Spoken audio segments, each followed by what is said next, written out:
Donc, on lit dans les Actes des Apôtres au chapitre 3. Les Actes des Apôtres au chapitre 3.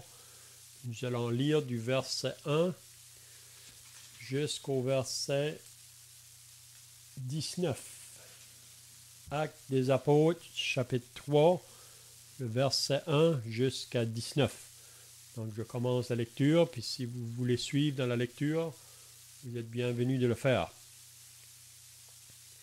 Actes des Apôtres 3 et le verset 1. Pierre et Jean montaient ensemble au temple à l'heure de la prière.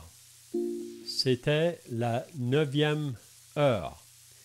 Il y avait un homme boiteux de naissance qu'on portait et qu'on plaçait tous les jours à la porte du temple, appelée la Belle, pour qu'il demandât l'aumône à ceux qui entraient dans le temple. Cet homme, voyant Pierre et Jean qui allaient y entrer, leur demanda l'aumône. Pierre, de même que Jean, fixa les yeux sur lui et dit « Regarde-nous ». Pour ceux qui viennent d'ajouter, là, on est dans Actes des Apôtres, chapitre 3, et on lit au verset 5 maintenant. Actes des Apôtres 3 et le verset 5. Il les regardait attentivement, s'attendant à recevoir d'eux quelque chose. Alors Pierre lui dit, « Je n'ai ni argent ni or, mais ce que j'ai, je te le donne. Au nom de Jésus-Christ de Nazareth, lève-toi et marche. »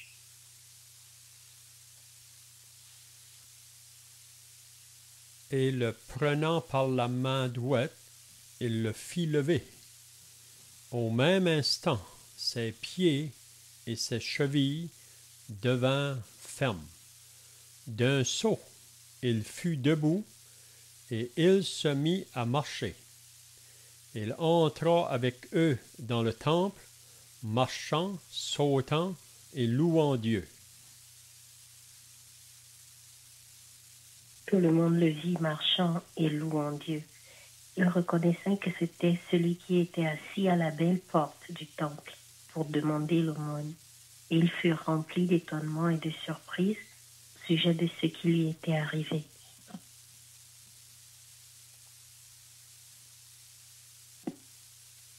Comme ils ne quittaient pas Pierre et Jean, tout le peuple étonné accourut vers eux au portique de Salomon.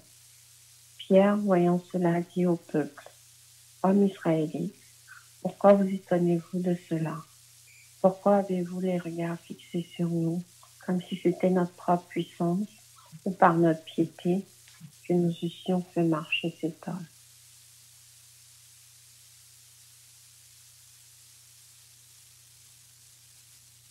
Le Dieu d'Abraham, d'Isaac et de Jacob, le Dieu de nos pères, a glorifié son serviteur Jésus que vous avez livré et renié devant Pilate, qui était d'avis qu'on le relâcha.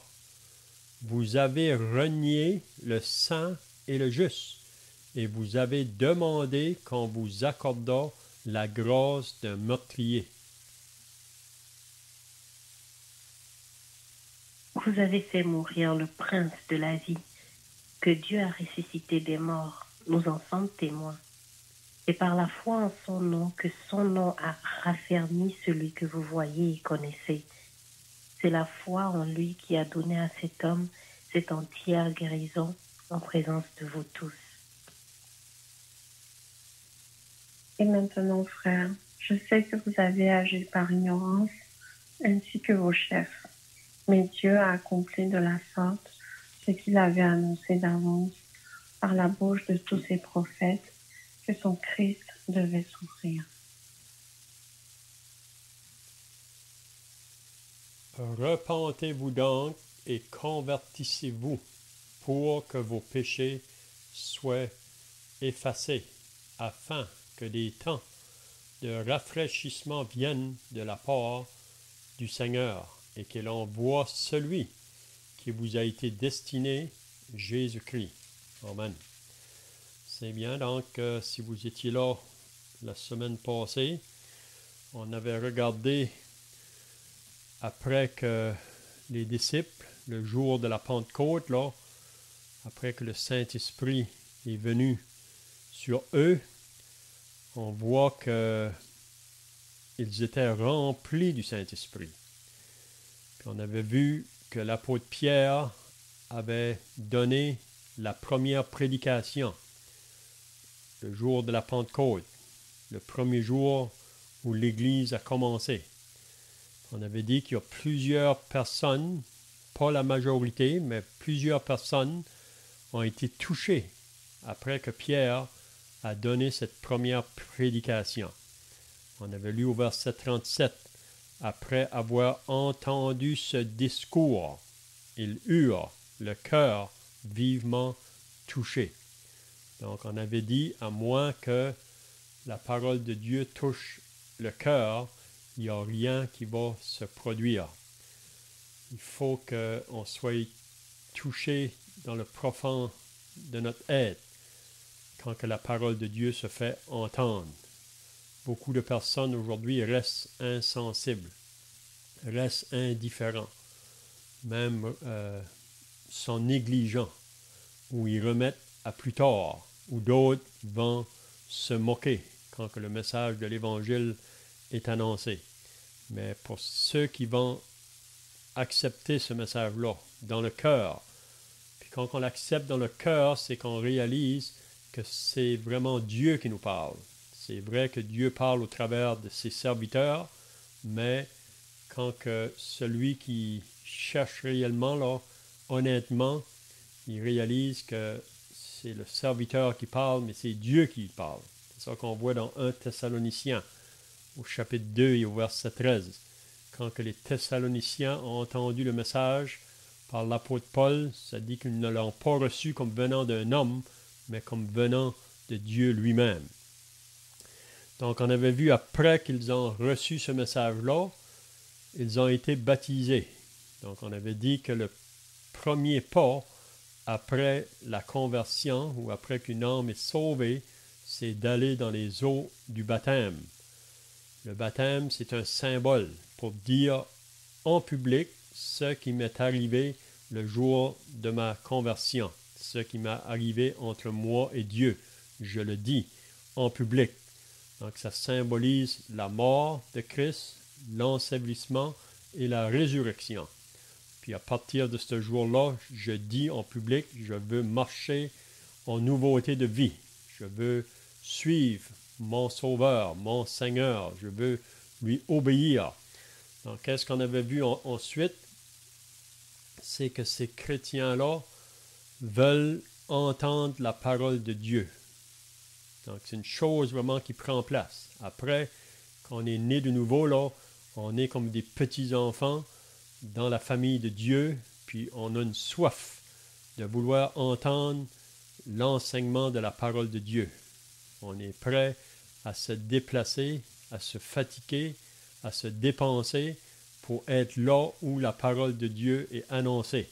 Donc, on voit ça vraiment au début, là. Donc, ça dit au verset 41 que ceux qui acceptèrent sa parole, premièrement, ils sont baptisés. Puis ensuite, au verset 42, ils persévéraient dans l'enseignement des apôtres. Donc, ils veulent entendre la parole. Puis on peut dire que partout où il y a une œuvre qui prend place, là, dans une localité, le moment que les âmes sont sauvées, c'est ça qui les caractérise. Et ils veulent obéir, ils veulent entendre la parole. Ils veulent connaître plus à propos de Dieu pour leur vie. Et ensuite, on a vu aussi qu'ils persévéraient dans la communion fraternelle. Donc, on veut être avec d'autres qui ont connu la même expérience. Vous savez, on ne voit jamais dans la parole de Dieu un chrétien qui est seul. Quand on est sauvé, on veut être avec d'autres. Et ensuite, ils persévèrent dans la fraction du pain. Donc ça, c'est le repas du Seigneur. Ensuite, dans les prières. Puis on avait vu la semaine passée que la crainte de Dieu s'était emparée de chacun. Puis ensuite, ils étaient tous ensemble. Et c'était comme quand vous faisiez chauffer ou brûler le charbon, là, tous les morceaux sont ensemble, puis il y a une flamme qui sort du charbon, puis ça donne la chaleur. Hein? Donc, on est ensemble. Puis c'est ça qui nous réjouit.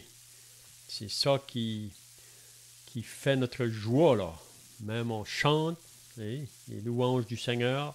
C'est vraiment ça, le début, si on peut dire, de chaque œuvre qui commence. Puis ensuite, on avait vu que le Seigneur ajoutait chaque jour à l'Église ceux qui étaient sauvés. Donc, on peut voir qu'à partir de ce moment-là, les disciples, leur désir, c'est de communiquer ce message-là aux autres, autour des autres. Hein? C'est ça le désir de chacun. Le moment qu'on est sauvé, c'est ça qu'on veut faire. On veut partager ce message-là. Puis on sait que Jésus avait dit à ses disciples, là, après qu'ils allaient recevoir le Saint-Esprit, qu'ils devraient être premièrement des témoins à Jérusalem. C'est là qu'ils devaient commencer à témoigner de leur Sauveur, autour d'eux. Puis je crois que c'est toujours encore la même chose, même aujourd'hui. Quand une âme est sauvée, on commence premièrement autour de nous, autour de notre famille, si on peut dire. Puis ensuite, ça s'élargit. On va de plus loin en plus loin. Donc c'est ça qu'on voit ici au début de l'Église. Ils étaient remplis de l'Esprit. On voit ça à plusieurs reprises. Ils étaient remplis de l'Esprit. Donc être rempli de l'Esprit, c'est qu'on veut partager ce message-là. C'est comme un verre, quand il est plein, il renverse. Donc c'est la même chose quand on est plein du Saint-Esprit. Qu'est-ce qu'on veut communiquer? C'est la parole de Dieu, le message de l'Évangile. On veut voir d'autres âmes sauvées. Puis après qu'ils sont sauvés, on veut aussi être avec eux pour leur communiquer les enseignements de la parole afin qu'ils puissent grandir, qu'ils puissent croître dans les choses spirituelles. C'est bien, donc on va commencer le chapitre 3 maintenant, à moins que quelqu'un ait des questions ici ou des pensées à ajouter là.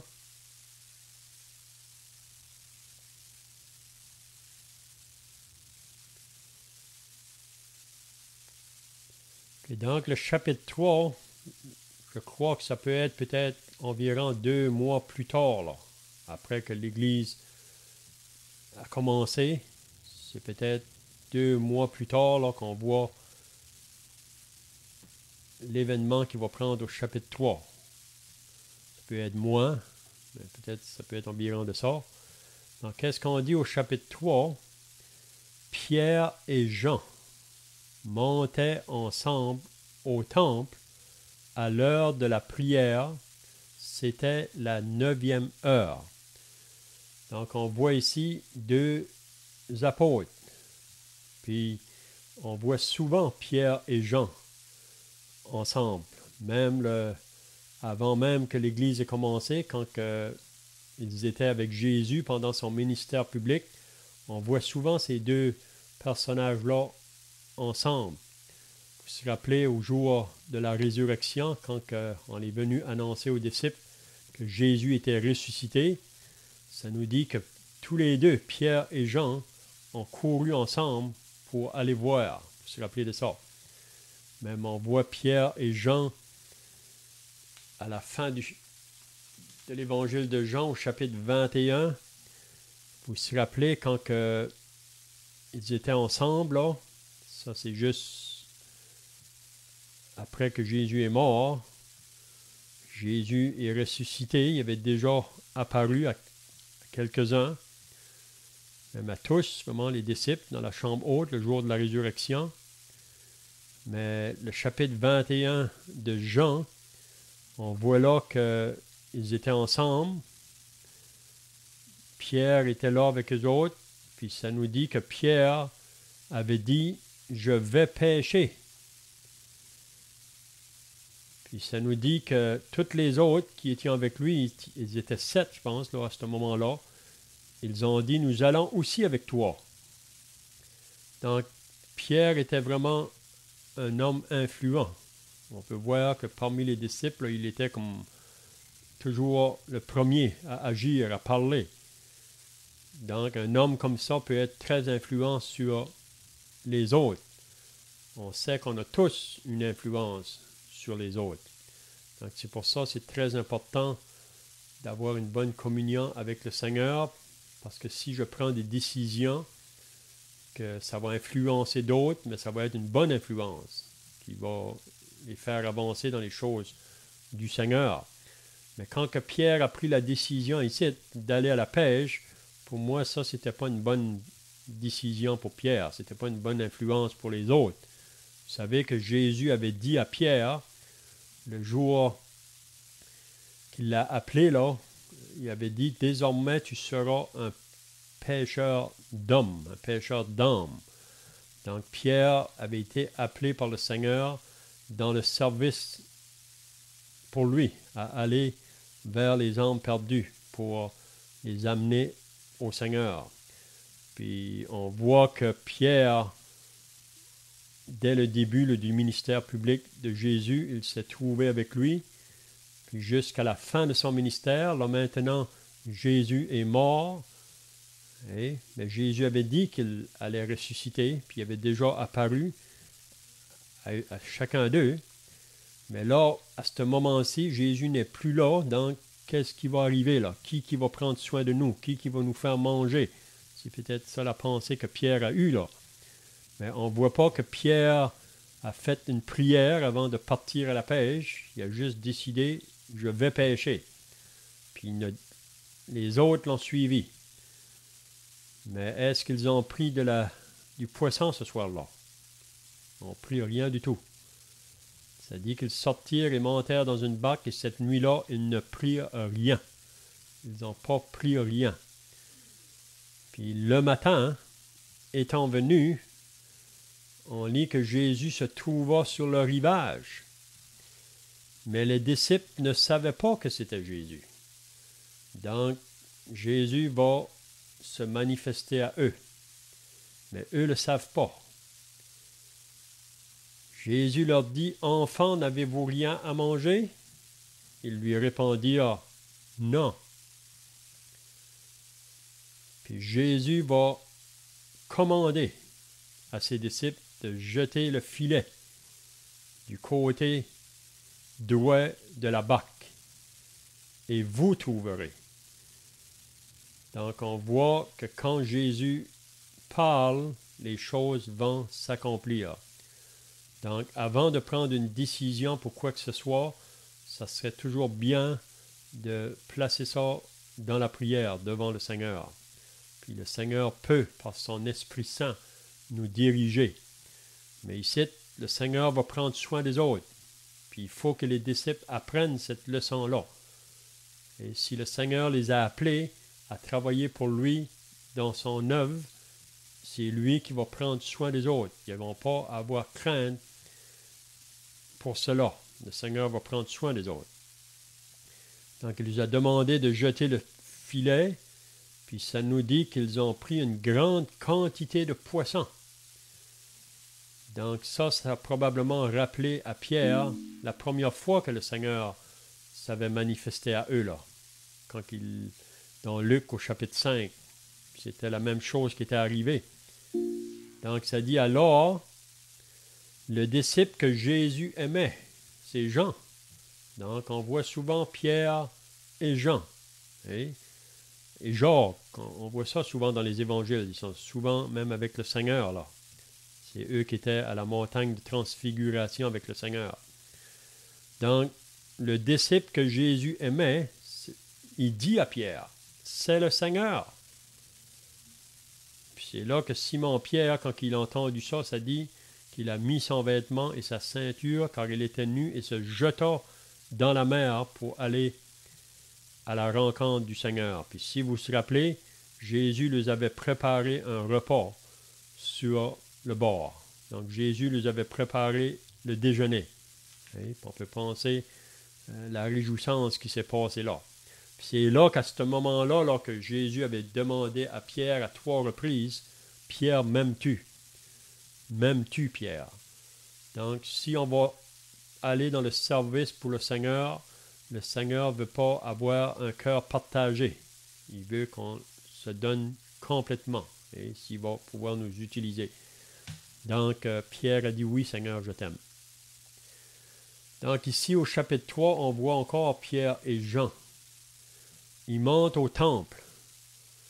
Puis ici, c'était la coutume des Juifs, là. 3 fois par jour, ils se réunissaient au temple pour faire la prière.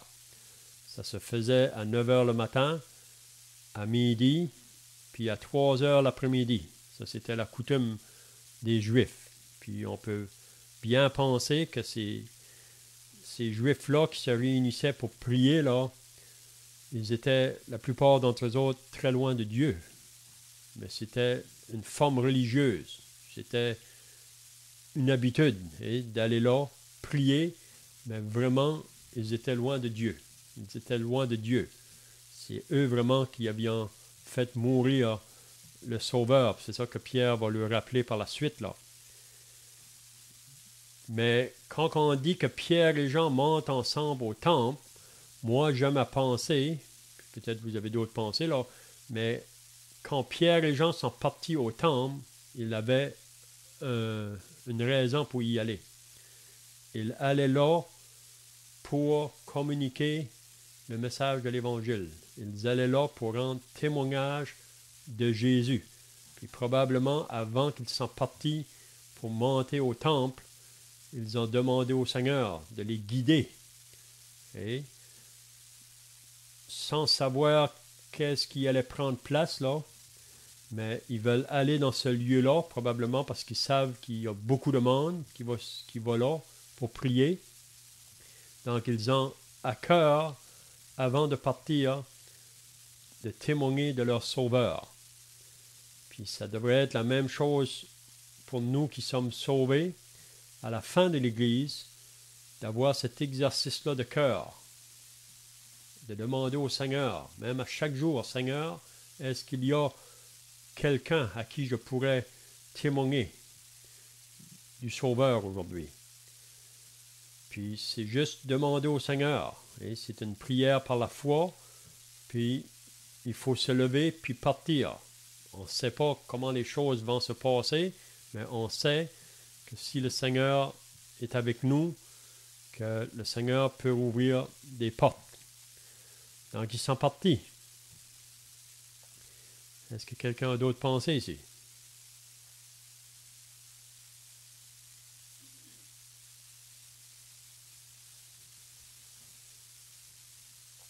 Donc, ça nous dit au verset 2, donc, il y avait un homme boiteux de naissance. Donc, un homme qui se trouvait là, qui n'avait jamais marché. Puis si vous lisez au chapitre 4, il nous dit que cet homme avait plus que 40 ans.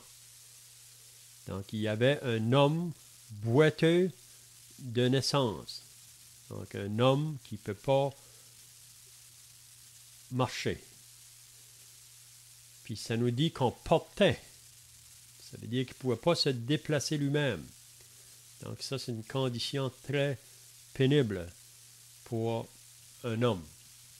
De ne pas pouvoir marcher, de ne pas pouvoir faire ses affaires lui-même. Il est toujours obligé d'être dépendant de quelqu'un d'autre.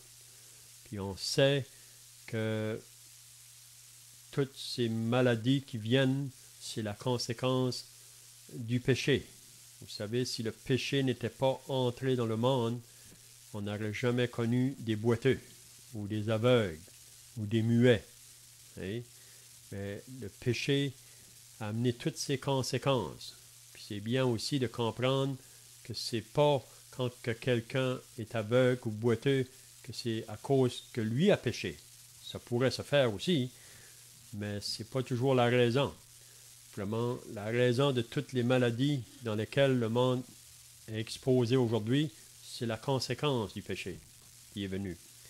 Donc ici, cet homme boiteux de naissance, qu'on portait et qu'on plaçait tous les jours. Vous pouvez vous imaginer, à tous les jours, on plaçait cet homme-là à la porte du temple appelée la Belle.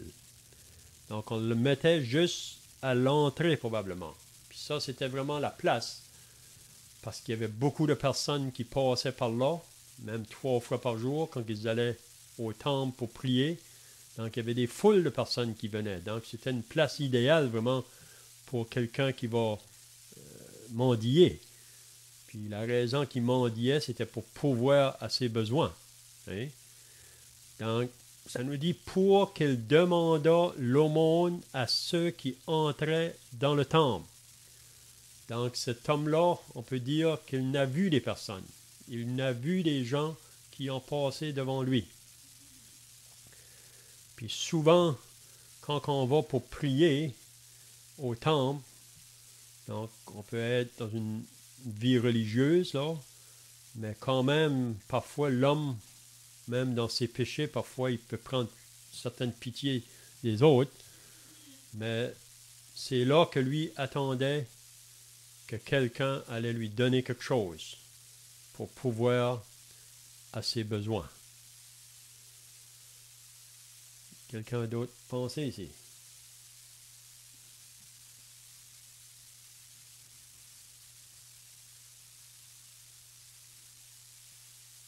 Donc le verset 3, ça nous dit que cet homme qui était là, à la porte, probablement déjà plusieurs personnes avaient passé, ça dit qu'il a vu Pierre et Jean. Probablement, c'est peut-être la première fois qu'il les voyait. Il a vu que c'était des personnes peut-être nouvelles qui montent ici pour aller au temple. Puis, il a pris l'occasion de s'approcher d'eux autres. Hein? Cet homme, voyant Pierre et Jean qui allaient y entrer, leur demanda l'aumône. Probablement qu'il y en a d'autres qui passaient puis qui ne faisaient aucun cas de lui. Vous savez, quand on voit un mendiant, parfois les foules passent puis ils ne prennent pas le temps même d'arrêter parce qu'ils le voient là tous les jours. Hein? Mais là, ici, quand il voit Pierre et Jean, ça dit qu'il va leur demander l'aumône. Puis ça nous dit que Pierre, de même que Jean, fixa les yeux sur lui. Donc on voit que Pierre et Jean l'ont regardé tous les deux. Pour moi, on peut voir une compassion que Pierre et Jean ont eue pour cet homme-là. Ça dit qu'ils ont fixé les yeux sur lui, donc ils sont arrêtés vraiment. Et puis on peut penser que cet homme-là, peut-être que beaucoup de gens passaient, mais personne ne s'arrêtait. Mais là, il voit Pierre et Jean qui s'arrêtent, puis qui fixent les yeux sur eux autres et dit, « Regarde-nous. » Donc Pierre et Jean veulent que cet homme-là les regarde dans les yeux. Vous savez, souvent le mendiant, quand il quête, là, souvent ils ont la tête en bas. Et parce que vous savez que ce n'est pas quelque chose qu'on aime de faire, mendier. C'est même quelque chose qui apporte de la honte, vraiment. Des fois, on est gêné. Ici, cet homme-là, on peut penser, là, il demande, mais peut-être la tête en bas, mais là, Pierre et Jean vont lui dire, « Regarde-nous, regarde-nous. » Puis, qu'est-ce que ça dit au verset 5? « Et il les regardait attentivement. » Donc, on peut voir que cet homme-là, ses yeux sont fixés directement sur Pierre et Jean, puis il s'attend de recevoir d'eux quelque chose. Il est sûr qu'il va recevoir quelque chose, mais probablement qu'il pensait d'avoir une somme d'argent. Mais à sa surprise, il va recevoir beaucoup plus qu'une somme d'argent. Même si qu'il avait donné beaucoup d'argent, ce jour-là, ça ne l'aurait pas fait marcher. Mais il ne s'attendait pas à ça, probablement.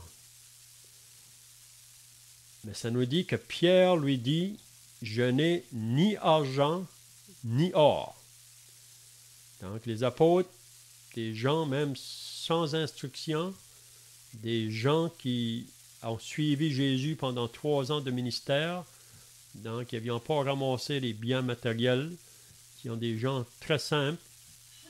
Mais qu'est-ce qui accompagne ces deux hommes-là? C'est la puissance du Saint-Esprit qui est avec eux. Vous savez, ça vaut beaucoup plus que tout l'argent et l'or qu'on pourrait posséder. Donc, c'est ça que Pierre dit.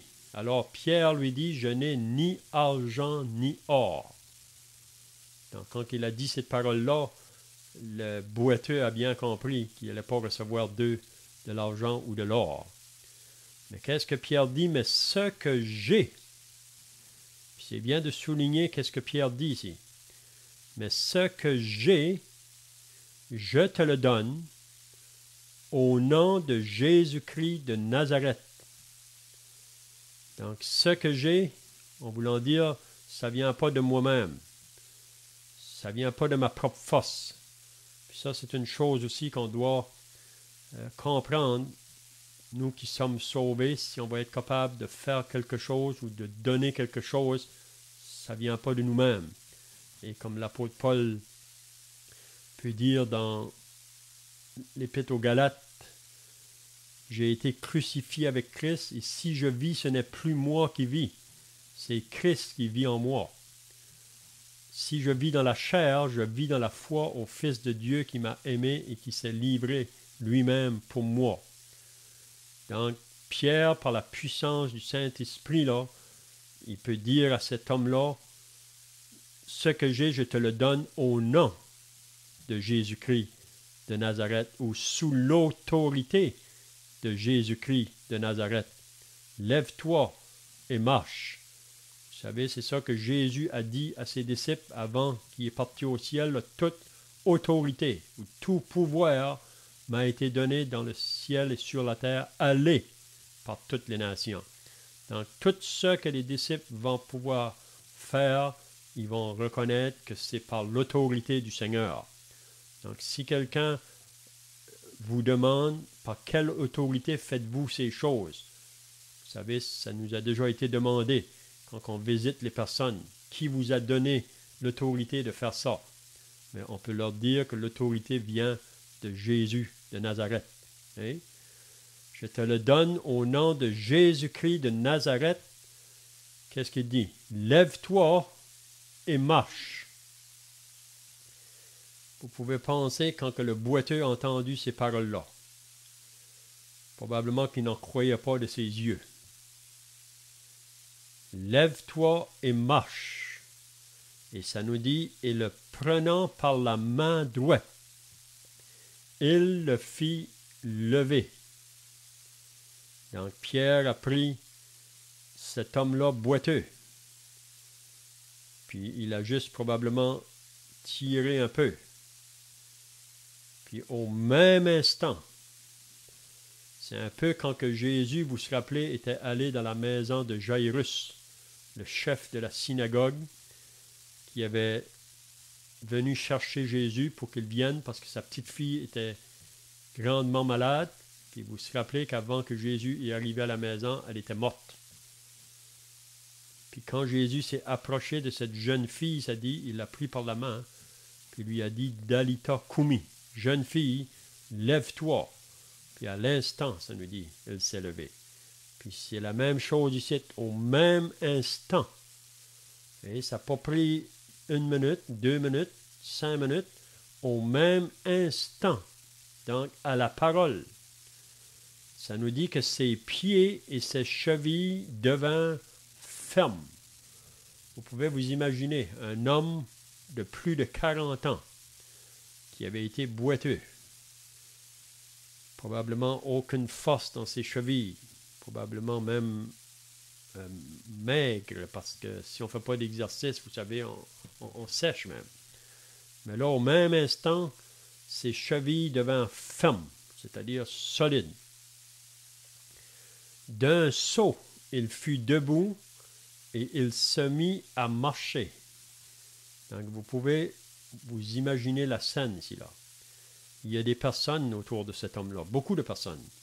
Un homme qu'ils ont vu pour des années à la porte du temple, après mendier, un homme qui ne pouvait pas marcher. Puis à l'instant, cet homme se lève puis il se met à marcher. Donc, on peut faire l'application ici. Vous savez, avant d'être sauvé, on est comme des boiteux. En ce qui concerne le côté spirituel. On ne peut pas marcher pour Dieu. Mais le moment qu'une âme est sauvée, c'est à ce moment-là, au même moment qu'il est sauvé, il va commencer à marcher pour son Dieu. Puis le monde autour va s'en apercevoir. Vous savez, quand une âme est sauvée, pour moi, c'est un des plus grands miracles qu'on peut voir aujourd'hui. Comme dans ce temps-là, c'est un grand miracle de voir cet homme-là marcher. Mais de voir un homme sauvé qui commence à marcher pour Dieu, ça ne va pas se faire sans qu'on le sache. Tout le monde va le savoir. Donc ici, on peut voir la scène là. D'un saut, il fut debout et se mit à marcher. Il entra avec eux dans le temple. Vous pouvez regarder cet homme-là. Là.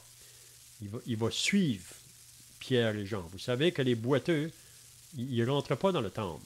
Parce que pour les chefs religieux, c'était des gens qui étaient associés à du péché. C'est la raison pourquoi ils étaient dans des conditions de même. Mais là, ici, le moment qu'il marche, il saute, il loue en Dieu. Tout le monde le vit marchant et louant Dieu. Donc, ça ne pouvait pas passer inaperçu. Puis c'est la même chose, comme je viens de dire, quand une âme est sauvée, ça ne peut pas passer inaperçu. Les autres autour vont le savoir. Hein? Donc, je ne sais pas si vous avez des questions ou des pensées ajoutées, là. Vous pouvez le faire. Je pense qu'ils vont voir vraiment que le changement de vie, que la personne n'agit plus pareil, et aussi, il ne fréquente plus les places qu'il fréquentait avant. Il va partir à marcher à l'image de celui qui l'a sauvé parce que le cœur a été touché le jour de sa conversion. C'est ça. Mm-hmm. Donc, j'ai entendu parler d'un croyant, mais il n'était pas croyant au début, là. Il était un homme même qui était un ivrogne. Puis ça nous dit qu'à tous les jours, si on voulait le trouver, il fallait aller à la taverne. C'est là qu'il se trouvait. Puis ça, c'est longtemps passé, là. Cet homme-là avait un cheval.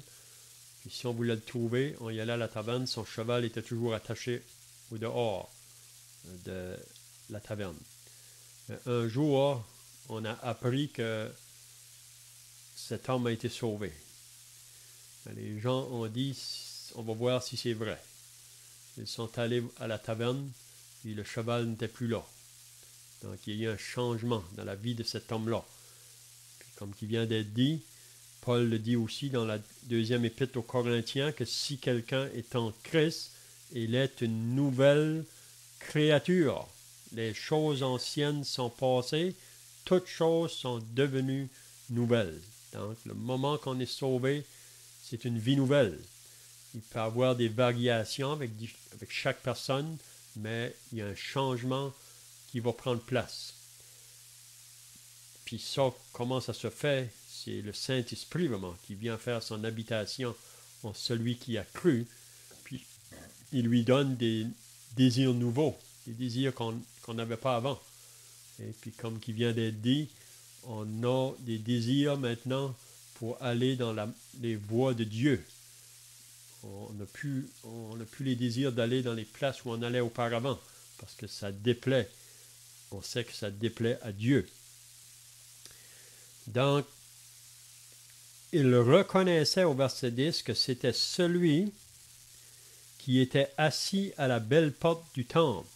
Donc, ce n'était pas inaperçu, comme on a dit. Les gens reconnaissaient que c'était cet homme-là qui était là à chaque jour devant cette porte-là, la belle porte qu'on dit. Ça nous dit que c'était une porte qui était vraiment, je pense, en or, ou vraiment une porte qui était une belle porte pour le temple. Cet homme-là se trouvait là, puis ils l'ont reconnu. C'est lui qui mendiait, qui demandait l'aumône. Et ça nous dit qu'ils furent remplis d'étonnement et de surprise au sujet de ce qui était arrivé. Donc, ils ne pouvaient pas sans être étonné là, de ce qui venait d'être fait. Un homme qui a été boiteux pendant toute sa vie, puis maintenant qui marche. C'est un peu comme l'homme aveugle dans Jean 9 que Jésus lui avait donné la vue. Hein? Tout le monde s'en avait aperçu. Donc, qu'est-ce que ça dit après? Comme il ne quittait pas Pierre et Jean. Donc, il va s'attacher vraiment à ces serviteurs de Dieu-là. Hein? C'est juste normal. Mais on va voir par la suite que Pierre et Jean vont faire bien comprendre que ce n'est pas à cause de leur puissance à eux que si cet homme-là marche. C'est seulement la puissance du Seigneur Jésus qui les a accompagnés dans ce miracle-là. Donc, comme ils ne quittaient pas Pierre et Jean, tout le peuple était étonné. Tout le peuple étonné accourut vers eux au portail dit de Salomon. Donc, vous pouvez vous imaginer que probablement qu'on se parlait un à l'autre.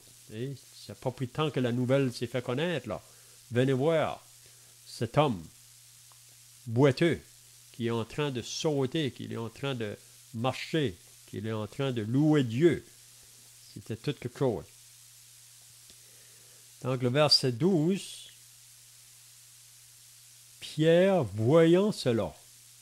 Donc, Pierre, quand il voit que tout le monde arrive là, autour de cet homme-là, puis c'est à ce moment ici que Pierre va prendre l'occasion pour leur prêcher l'Évangile.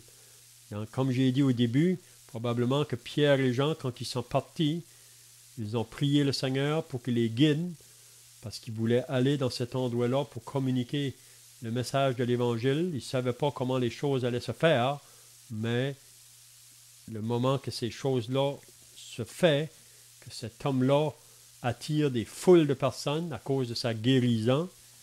Donc, ça dit, Pierre, voyant cela, dit au peuple. Donc, ici, c'est le deuxième message de Pierre, là, après que l'Église ait commencé. On a vu le premier message au chapitre 3. Ici, c'est son deuxième message. Il dit, Pierre, voyant cela, dit au peuple, homme israélite. Donc, il faut se rappeler que la plupart des personnes qui se trouvaient là, c'était des Juifs. L'Évangile devait premièrement commencer par eux autres, à Jérusalem. Donc, on voit encore la grâce de Dieu qui va atteindre ce peuple-là, cette nation-là qui ont rejeté Jésus, qui l'ont mis à mort. Oui? Mais on voit encore que Dieu, dans sa grâce, veut leur parler encore. Donc, il dit, Pierre leur dit, pourquoi vous étonnez-vous de cela?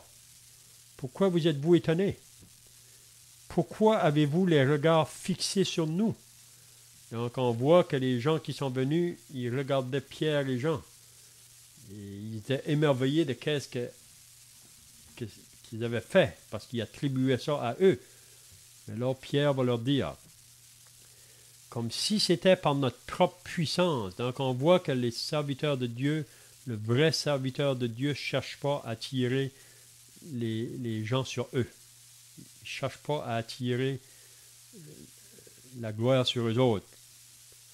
Vous savez que beaucoup de personnes dans le monde aujourd'hui qui prétendent de servir Dieu aiment attirer les regards sur eux. Regardez-moi. Hein?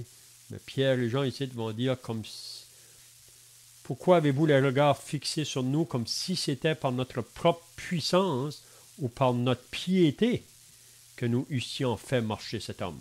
Donc, il veut bien faire comprendre à ces personnes-là que c'est aucunement de nous. Ça ne vient pas de notre force à nous. Hein? Je vois que le temps est passé, là. Peut-être qu'on peut arrêter juste après. Il va dire le Dieu d'Abraham, d'Isaac et de Jacob, le Dieu de nos pères. Donc, il va rappeler à ces Juifs-là, parce que c'est des descendants d'Abraham, toutes ces personnes-là qui se trouvent là. Le Dieu d'Abraham, d'Isaac et de Jacob, le Dieu de nos pères, a glorifié son serviteur Jésus. Donc ici, Pierre prend l'occasion à témoigner de Jésus. C'est ça leur désir. Puis il dit à ces Juifs-là que vous avez livré et renié devant Pilate qui était d'avis qu'on le relâcha. Donc il leur rappelle vraiment quand que Jésus était devant Pilate, c'est pas longtemps ça, c'est peut-être 3 mois passés ou 2 mois et demi passés, quand que Jésus était devant Pilate, Pilate ne pouvait pas trouver de mal en lui, même qu'il a voulu le relâcher à plusieurs reprises, mais eux, ils étaient déterminés de faire mourir Jésus, que vous avez livré et renié devant Pilate, qui était d'avis qu'on le relâcha. Vous avez renié le saint et le juste, et vous avez demandé qu'on vous accorda la grâce d'un meurtrier. Donc, ils ont accusé l'innocent, ils ont relâché le coupable. Mais ici, c'est là le message de l'Évangile. Jésus, lui, le juste, est mort pour nous les injustes. C'est nous qui méritions d'être frappés de Dieu à cause de nos péchés. C'est nous qui méritions le jugement de Dieu. Mais Jésus a été prêt à venir pour prendre la place des coupables. Donc, l'innocent qui meurt pour le coupable. C'est ça qui est arrivé quand que Barabbas a été apporté là, à côté de Jésus. Puis Pilate a demandé à la foule, « Qui voulez-vous que je vous relâche? Barabbas ou Jésus? » Ils ont dit, « Relâche-nous Barabbas. Relâche-nous le coupable. » On peut penser que Barabbas, probablement, quand il a vu Jésus sur la croix, là, au milieu des 2 brigands, le jour d'après, il pouvait reconnaître que celui-ci a pris ma place. C'est bien, on va terminer, le temps est passé, donc je ne sais pas si quelqu'un a des questions pour finir là ou d'autres choses à ajouter.